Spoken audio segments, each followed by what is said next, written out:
In response to the recent post that HCG diet can cause muscle wasting and potentially be life-threatening, we have some information to kind of explain otherwise from that.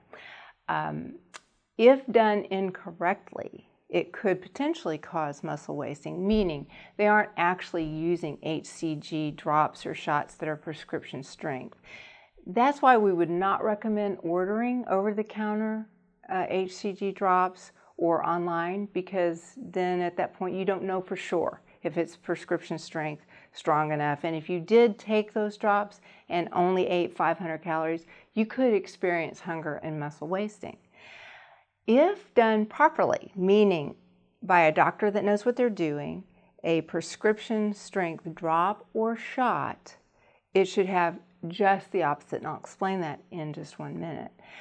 But I think it's important, if you're going to a clinic that does HCG or any doctor going to administer that or write prescriptions, the first question you should ask is, have you actually read the Dr. Simeon protocol, pounds and inches? Just ask the doctor or the clinician that question. If they haven't, I would go somewhere else, because they don't understand how it works and why it works so effectively.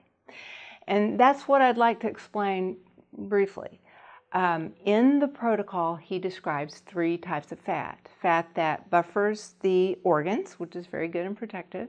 The immediate fat reserve. So if you or I go on a casual diet and we lose a couple of pounds real quick, but we can't go beyond that, that's the immediate fat reserves.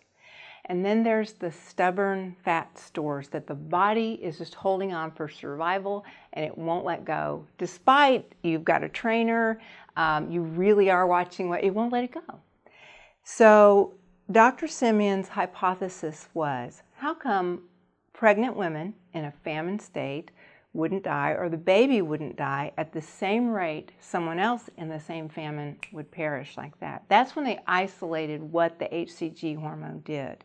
In a low-calorie famine state, it would activate that hormone to seek out those stubborn fat stores like a guided missile and release them, release the weight, about 1 pound a day.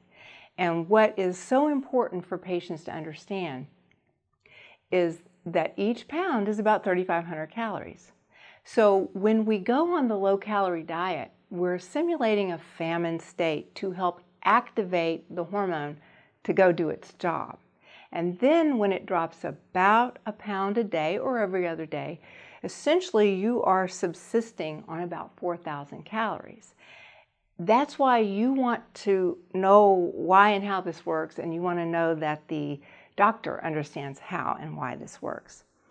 If you or I go on a 500 calorie diet and we don't have HCG doing this other work for us, yes, our body will immediately turn and eat the muscle. So we really want to clarify the difference, big difference there. The reason why patients don't experience a lot of hunger if done properly, and they're not tired, like weak and depleted, is because they're feeding off of their own fat, and it's quite a bit. So hopefully that dispels that myth right off the bat.